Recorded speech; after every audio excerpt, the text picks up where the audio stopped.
नमस्कार. आज आपण एका अशा मोठ्या बदलावर बोलणार आहोत, जो भारतात मोठं ऑनलाईन पेमेंट करण्याची पद्धत कायमची बदलून टाकू शकतो. चला तर मग, नेट बँकिंगच्या या नव्या जगात एक नजर टाकूया. ह्या प्रश्नाचं उत्तर शोधायला हवं, नाही का? चला त्या अनुभवापासून सुरुवात करूया, जो आपल्यापैकी बऱ्याच जणांना कधी ना कधी आलाच असेल. म्हणजे जेव्हा मोठं ऑनलाईन पेमेंट करायची वेळ येते आणि मग जो काही गोंधळ उडतो, जो मनस्ताप होतो, त्याबद्दलच बोलूया. हा सगळा बदल व्यवस्थित समजून घेण्यासाठी आपण 5 सोप्या टप्प्यांमधून जाणार आहोत. सगळ्यात आधी सध्याची नेमकी समस्या काय आहे ते पाहू. मग त्यावर उपाय काय आहे, त्यामुळे आपल्याला नक्की काय फायदा होईल, जुन्या आणि नवीन पद्धतीत नेमका फरक काय आहे, आणि सगळ्यात शेवटी या बदलाचं महत्त्व नेमकं काय आहे, हे सगळं आपण जाणून घेऊया. चला तर मग सुरुवात करूया सध्याच्या पद्धतीपासून, ज्याला आपण नेट बँकिंग 1.0 असं म्हणू शकतो. यात नेमकं काय चुकलंय, अडचण काय आहे? सगळ्यात मोठी आणि मूळ समस्या ही आहे की सध्याची जी पद्धत आहे ना, त्यात प्रत्येक पेमेंट कंपनीला प्रत्येक बँकेसोबत स्वतंत्रपणे जोडणी करावी लागते. हे एका मोठ्या गुंतागुंतीच्या जाळ्यासारखं आहे, ज्यामुळे खूप गोंधळ निर्माण होतो. आता या गुंतागुंतीमुळे होतं काय, तर 4 मोठ्या समस्या उभ्या राहतात. एक म्हणजे प्रत्येक बँकेसाठी एक वेगळी कस्टम सिस्टम बनवावी लागते.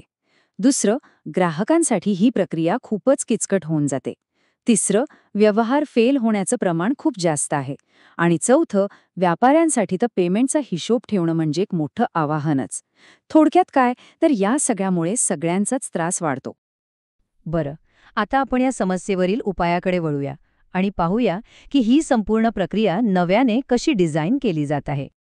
तर यातला महत्त्वाचा मुद्दा हा आहे की नेट बँकिंग 2.0 हे फक्त एक छोटंसं अपडेट नाहीये. ही एक पूर्णपणे नवीन आणि स्वतंत्र प्रणाली आहे आणि ती वापरण्यास अतिशय सोपी बनवली आहे. अगदी सोप्या भाषेत सांगायचं झालं तर UPIने जसं लहान-सहान पेमेंट करणं सोपं करून टाकलं, तसंच नेट बँकिंग 2.0 ला मोठी पेमेंट्स सोपी आणि सुलभ करायची आहेत. चला तर मग, जेव्हा आपण ही नवीन प्रणाली वापरायला सुरुवात करू, तेव्हा आपला अनुभव नेमका कसा असेल ते पाहूया. आणि ही नवीन प्रक्रिया, काय सांगू, खूपच सोपी आहे. आता ते जुनं किचकट लॉग इन वगैरे काही करायची गरजच नाहीये.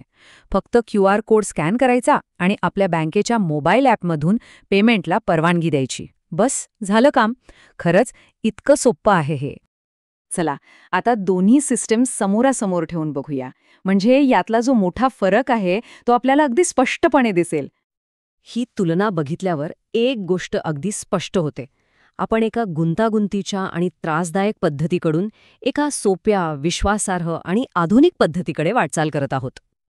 आता एक प्रश्न मनात नक्कीच आला असेल की जर UPI एवढं चांगलं काम करतंय, तर मग ह्या नवीन प्रणालीची गरजच काय आहे, बरोबर ना? हा चार्ट बघा, यावरून दिसतंय की सध्या UPIचा वापर सगळ्यात जास्त होतोय. पण कोणत्याही एकाच पद्धतीवर पूर्णपणे अवलंबून राहणं हे थोडं धोक्याचं ठरू शकतं. खरं तर या दोन्ही प्रणाली वेगवेगळ्या कामांसाठी बनवली आहेत. UPI लहान, रोजच्या पेमेंटसाठी उत्तम आहे, तर नेट बँकिंग 2.0 हे खास मोठ्या आणि महत्त्वाच्या पेमेंटसाठी तयार केलं आहे. महत्त्वाचं म्हणजे या बदलाला रिझर्व्ह बँकेचाही पूर्ण पाठिंबा आहे. कारण यामुळे भारतातील संपूर्ण डिजिटल पेमेंटची व्यवस्था आणखी मजबूत होणार आहे. आणि याची अंमलबजावणी लवकरच सुरू होतीये. सुरुवातीच्या टप्प्यात देशातल्या 4 मोठ्या बँका यात सहभागी होणार आहेत. आणि शेवटी हा सगळा बदल आपल्याला एका खूपच रंजक प्रश्नाकडे घेऊन येतो.